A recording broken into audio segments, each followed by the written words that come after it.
विद्यार्थी मित्र हो, नमस्कार. रयत शिक्षण संस्था सातारा, रयत ऑनलाईन स्कूल एज्युकेशन रोज प्रकल्प 2021-2022, सद्गुरू गाडगे महाराज कॉलेज कराड.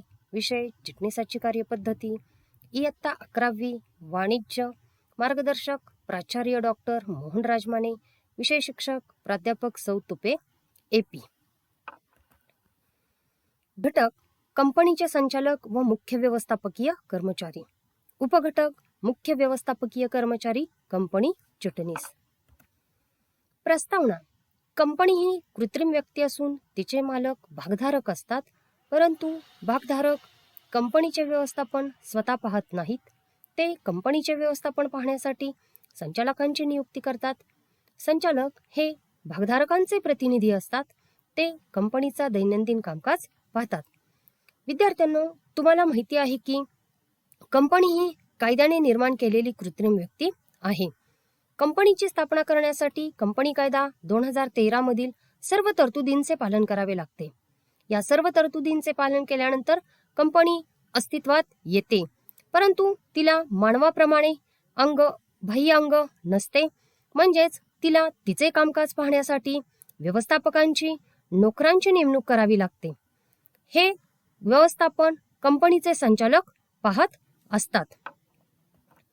कंपनीचे व्यवस्थापन व मालकी यांच्या विभाजनाची कारणे. कंपनीची विस्तृत व्याप्ती. कंपनीचे भांडवल हे मोठ्या प्रमाणावर असते. कंपनीच्या भागधारकांची संख्या ही मोठ्या प्रमाणावर असते. त्यामुळे कंपनीच्या विविध शहरांमध्ये, विविध देशांमध्ये शाखा असतात. या सर्व शाखांमधील कामकाज भागधारकांना म्हणजेच मालकांना पाहणे शक्य होत नाही. त्यामुळे भागधारक आणि व्यवस्थापन म्हणजेच भागधारक कंपनीचे कामकाज पाहण्यासाठी संचालकांची नियुक्ती करतात. पुढील कारण आहे सभासद संख्या असंख्य. कंपनीचे भांडवल हे अत्यल्प किंमत असलेल्या भागांमध्ये विभागलेले असते. हे भांडवल सभासद धारण करतात. या भागांची किंमत नाममात्र असते. त्यामुळे असंख्य व्यक्ती कंपनीचे भांडवल धारण करून भागधारक होतात. म्हणूनच कंपनीच्या सभासदांची संख्या ही असंख्य असते. पुढील कारण आहे सभासद व्यवस्थापनास उत्सुक नसतात. कंपनीचे जे मालक असतात ते कंपनीचे कामकाज पाहण्यासाठी उत्सुक असतीलच असे नाही. ते आपल्याजवळ असणाऱ्या निधीची गुंतवणूक कंपनीच्या भांडवलात करतात, परंतु कंपनीच्या भांडवलात गुंतवणूक केली म्हणून तेच व्यवस्थापन पाहतील असे नाही. यासाठी सभासद कंपनीचे व्यवस्थापन पाहण्यासाठी आपल्या वतीने संचालकांची तसेच इतर व्यवस्थापकांची नियुक्ती करू शकतात.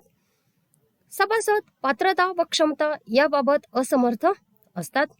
जे कंपनीचे सभासद असतात ते जरी कंपनीच्या भांडवलामध्ये गुंतवणूक करत असले तरी सुद्धा त्यांच्यामध्ये कंपनीचे व्यवस्थापन करण्याची क्षमता आणि पात्रता असेलच असे नाही.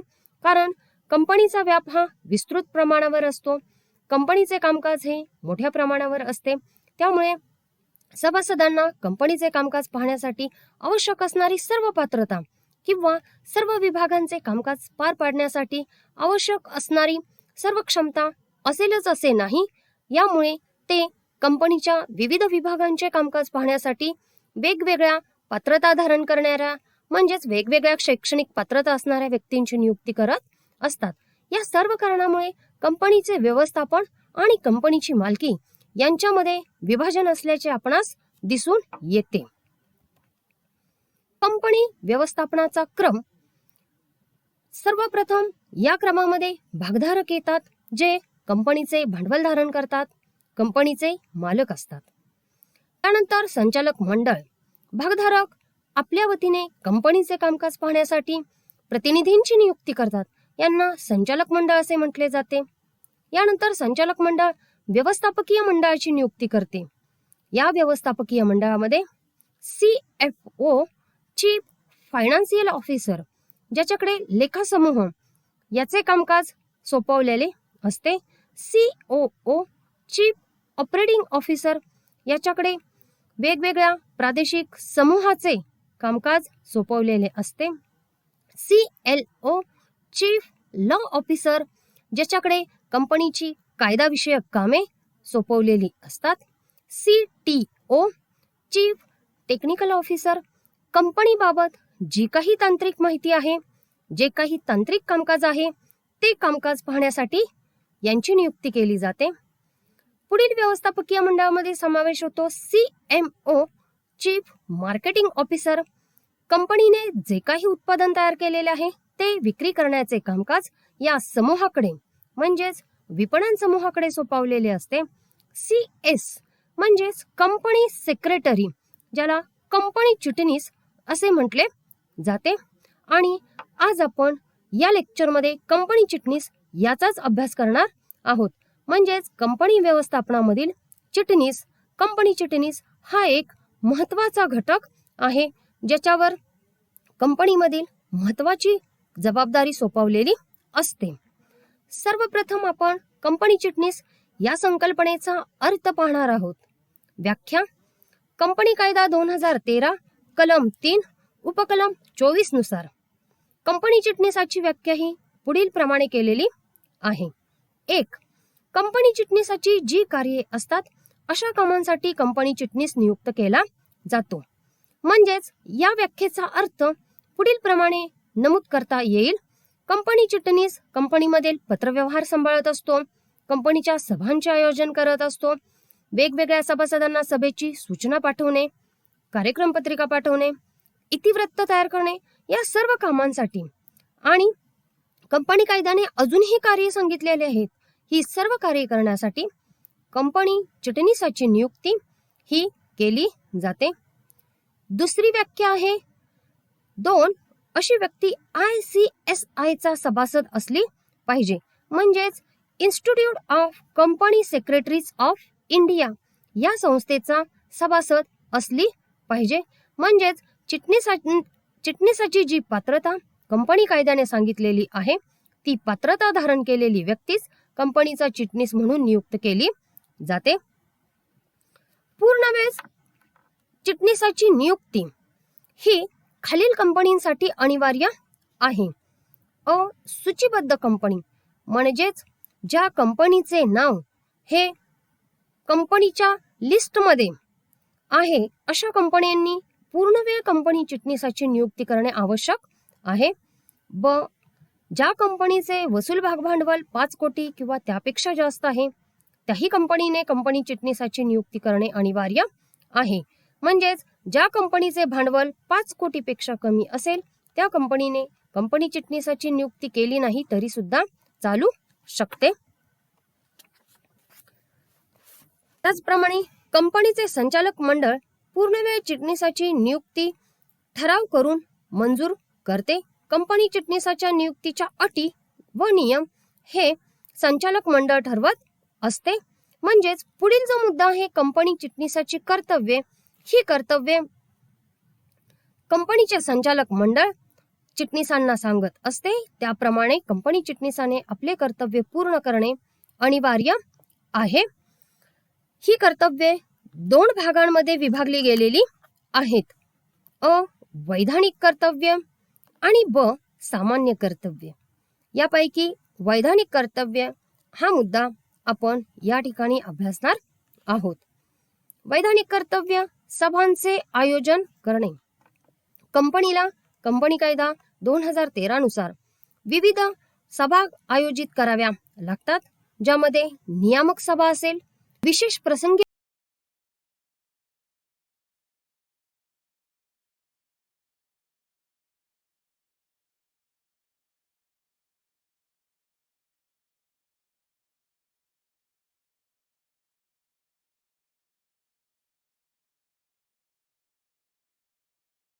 आयोजित केली जाते. म्हणजेच जी सभा घेण्यासाठी पुढील वार्षिक सर्वसाधारण सभेपर्यंत थांबता येणे शक्य नाही ती सभा म्हणजे विशेष सर्वसाधारण सभा होय. यानंतर दुसरा सभांचा प्रकार आहे संचालक मंडळाच्या सभा. यामध्ये सुद्धा 2 प्रकार असतात, संचालकांच्या सभा आणि समितींच्या सभा. या सभा यांचेही आयोजन चिटणीसाला करावे लागते.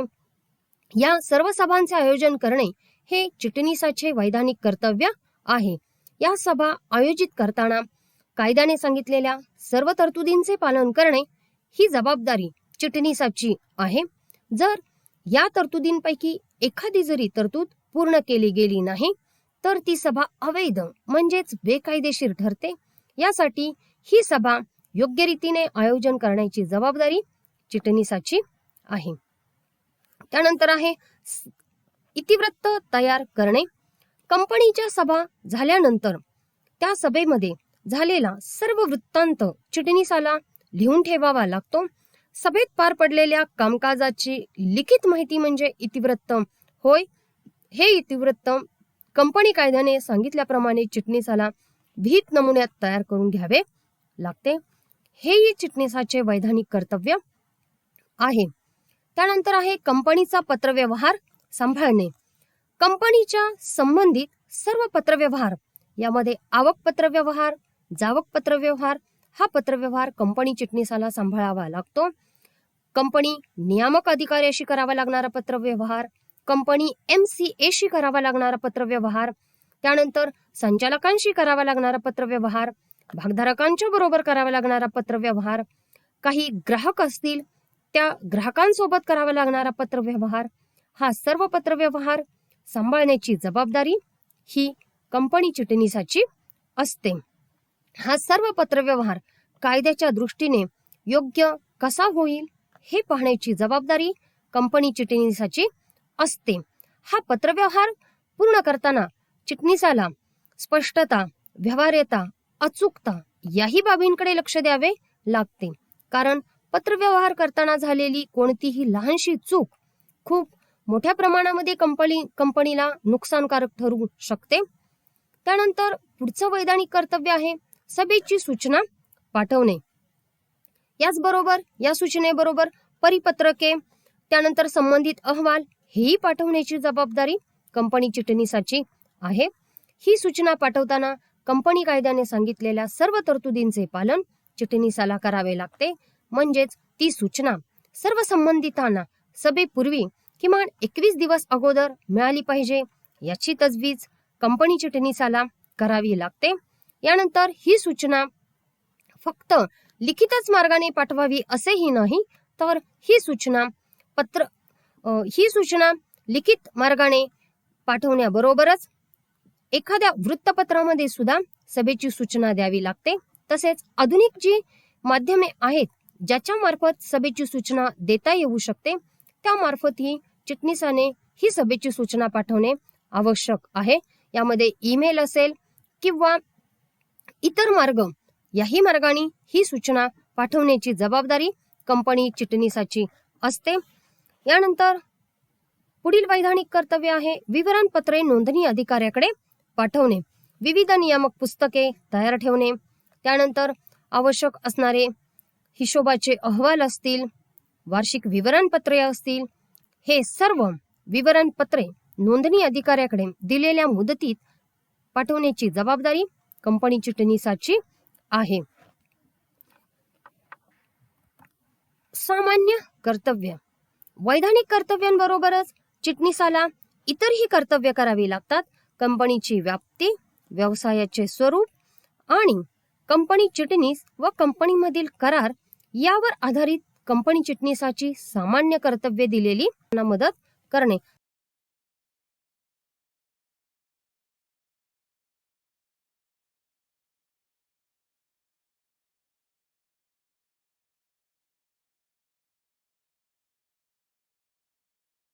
संचालक मंडळाला त्यांची कर्तव्य, अधिकार आणि जबाबदाऱ्या पार पाडताना आवश्यक ती सर्व मदत करणे हे चिटणीसाचे कर्तव्य आहे. त्यानंतर कंपनी व्यवस्थापनाचे प्रतिनिधित्व करणे. कंपनी कायद्यानुसार सर्व कर्तव्यांचे पालन करून व्यवस्थापनाचे प्रतिनिधित्व करणे ही कंपनी चिटणीसाची जबाबदारी आहे.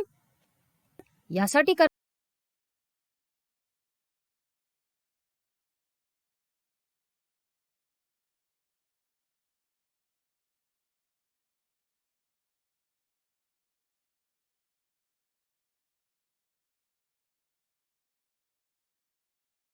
करावी लागणारी सर्व मदत कंपनी चिटणीसाला करावी लागते. त्यानंतर कर्तव्यांची पूर्तता करणे. संचालक मंडळाला मदत करण्याबरोबरच चिटणीसाने त्याची जी काही कर्तव्य असतील तीही पूर्ण करण्याची जबाबदारी कंपनी चिटणीसाची आहे. संचालक मंडळाने सांगितलेले काम असेल किंवा वरिष्ठ अधिकाऱ्यांनी सांगितलेले काम असेल, हे सर्व पूर्ण करण्याची जबाबदारी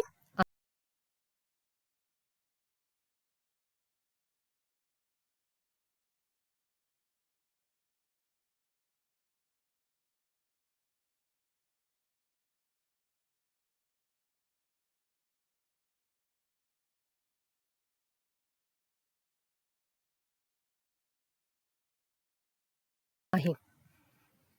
पुढील मुद्दा आहे कंपनी चिटणीसाचे उत्तरदायित्व. कंपनी चिटणीस हा मुख्य व्यवस्थापकीय कर्मचारी असल्याने त्याचे उत्तरदायित्व हे कंपनीसाठी असते. हे उत्तरदायित्व पूर्ण न केल्यास तो शिक्षेस पात्र ठरतो. यापूर्वी आपण लेक्चर पाहताना चिटणीसाचे कंपनीमधील स्थान पाहिलेले. नवीन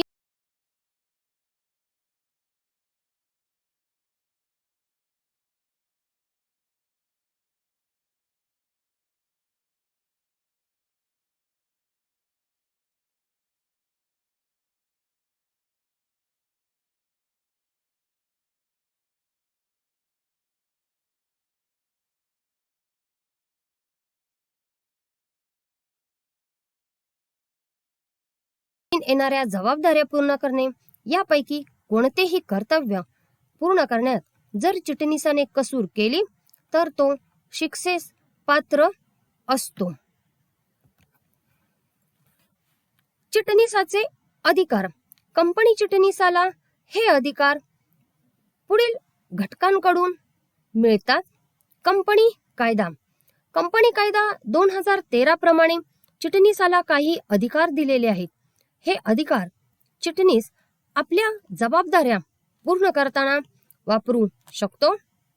त्यानंतर हे अधिकार संचालक मंडळाकडून मिळालेले असतात.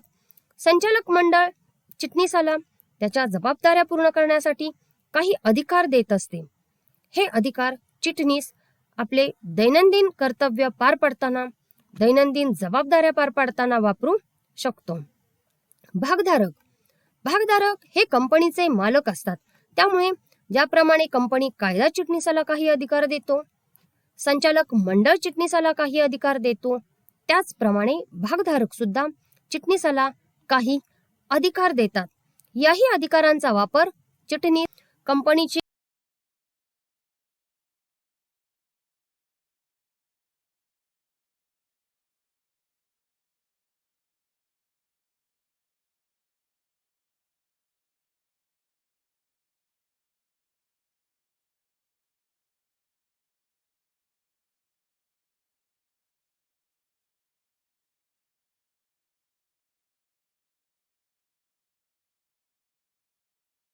कर्तव्य बजावताना चिटणीसाला काही नुकसान झाले तर हे नुकसान भरून काढताना हे अधिकार चिटणीस वापरू शकतो.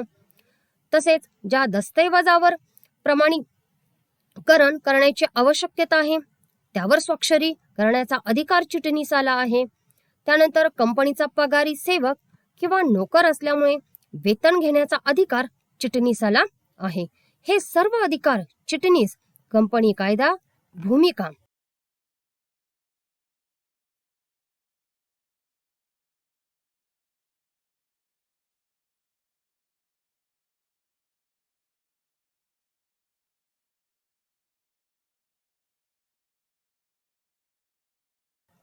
कंपनी चिटणीसाची भूमिका ही कंपनीमध्ये अतिशय महत्वाची असते. ही भूमिका 3 प्रकारची आहे: वैधानिक अधिकारी, समन्वयक अधिकारी आणि प्रशासकीय अधिकारी. यापैकी मुद्दा आहे वैधानिक अधिकाऱ्याच्या भूमिकेत. यामध्ये कंपनीचा अतिशय महत्वाचा अधिकारी असल्याने कायद्यातील तरतुदींची पूर्तता करण्याची जबाबदारी सर्वस्वी चिटणीसाकडे असते. यामध्ये कागदपत्रांचे प्रमाणीकरण महत्वाची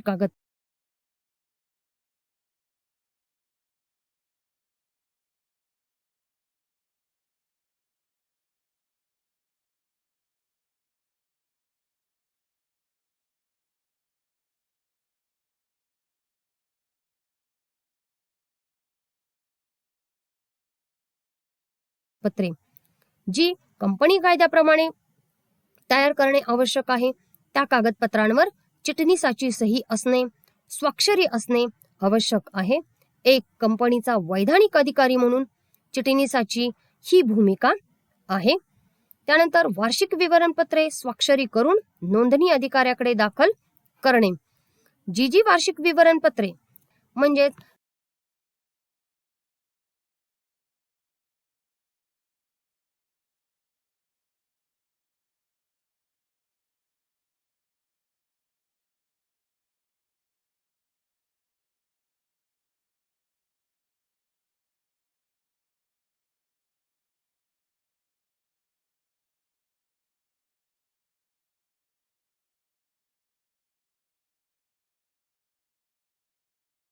कंपनीच्या सर्वसाधारण सभा, संचालक मंडळाच्या सभा, सभेची इतिवृत्ते, सभासदांची नोंदवही, कर्ज रोखेधारकांची नोंदवही, संचालकांची नोंदवही, मुख्य व्यवस्थापकीय अधिकाऱ्यांची नोंदवही इत्यादी या सर्व वैधानिक पुस्तकांचे जतन करण्याची जबाबदारी आणि जेव्हा जेव्हा भागधारक किंवा इतर वैधानिक अधिकारी यापैकी कोणत्याही पुस्तकांची मागणी करतील त्यावेळेस ते उपलब्ध करून देण्याची जबाबदारी ही चिटणीसाची आहे. त्यानंतर पुढील वैधानिक अधिकाऱ्याच्या भूमिकेतील चिटणीसाची भूमिका आहे कायद्यातील तरतुदींचे अनुपालन झाल्याची खात्री करणे. कायद्याने सांगितलेल्या सर्व बाबी जेव्हा जेव्हा पूर्ण करणे आवश्यक आहे तेव्हा तेव्हा त्या पूर्ण झालेल्या आहेत की नाही हे पाहण्याची जबाबदारी कंपनी चिटणीसाची असते. दुसरी चिटणीसाची भूमिका आहे समन्वयकाच्या भूमिकेत. कंपनीचे अधिकारी व संचालक मंडळ यात समन्वय साधण्याचे काम चिटणीस करतो. हे काम चिटणीस 2 प्रकारे पार पाडत असतो. एक अंतर्गत समन्वयक आणि 2 बहिर्गत समन्वयक. पैकी पहिला मुद्दा आपण पाहणार आहोत अंतर्गत समन्वयक. संचालक, सभेचे अध्यक्ष हे एका बाजूला तर विविध विभागाचे कार्यकारी अधिकारी, हिशोबनीस दुसऱ्या बाजूला यांच्यामध्ये समन्वय साधण्याचे काम कंपनी चिटणीस करतो. या दोघांमध्ये दुवा म्हणून कंपनी चिटणीस काम पाहत असतो. म्हणजेच संचालक मंडळ, सभेचे अध्यक्ष यांनी जर का काही सूचना दिलेल्या असतील तर त्या सूचना त्या विभागाचे कार्यकारी अधिकारी यांना देण्याचे काम कंपनी चिटणीस अंतर्गत समन्वयक म्हणून पार पाडत असतो, जेणेकरून कंपनीचे कामकाज हे सुरळीतरित्या सुरू राहील. चिटणीस हा संचालक मंडळाचा प्रवक्ता आहे. त्यामुळे संचालक मंडळाने सांगितलेली सर्व कामे कंपनी चिटणीसाला पूर्ण करावी लागतात. तसेच भागधारक, सरकार, जनता यांच्याशी कंपनीचे नाते पूर्ण करण्यासाठी सुद्धा चिटणीसाला लागते. 2 बहिर्गत समन्वयक. भागधारक, जनता, सरकार आणि कंपनी यांच्याशी नाते प्रस्थापित करण्यासाठी चिटणीस बहिर्गत समन्वयक म्हणून आपली भूमिका पार पाडतो. म्हणजेच यामध्ये दुवा म्हणून काम करण्याचे काम कंपनी चिटणीस पाहत असतो. प्रशासकीय अधिकाऱ्याच्या भूमिकेत कंपनी निसाचा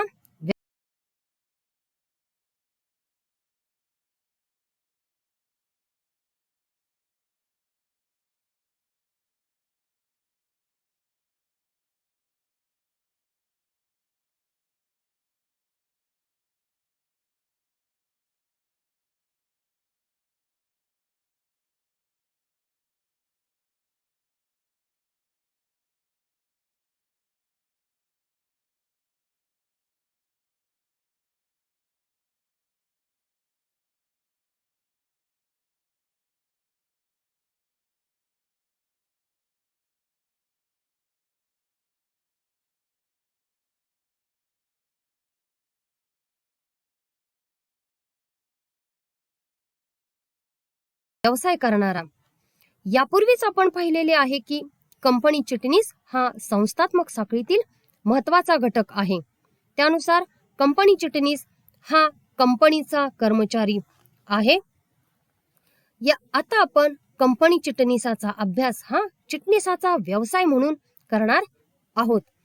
खाली नमूद केलेली कामे करणाऱ्या चिटणीसास व्यावसायिक चिटणीस असे म्हणतात.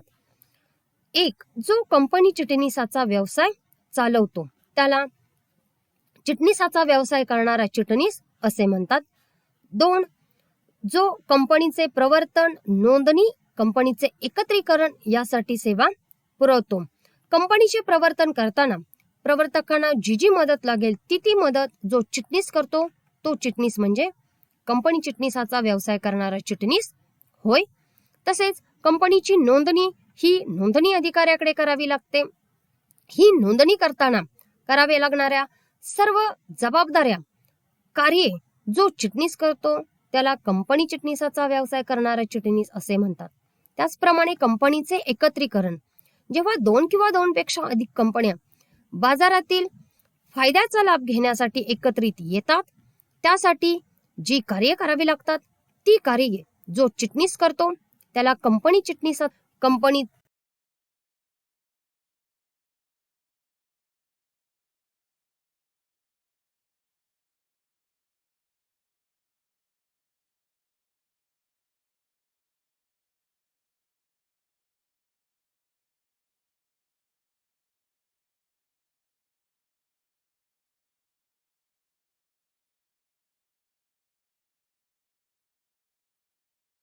चे अर्ज, विवरणपत्रे दाखल करणे, सादर करणे, प्रमाणित करणे, सत्यापित करणे इत्यादी कार्ये जर कंपनी चिटणीसाने केली तर त्याला देखील कंपनी चिटणीसाचा व्यवसाय करणारा चिटणीस असे म्हटले जाते.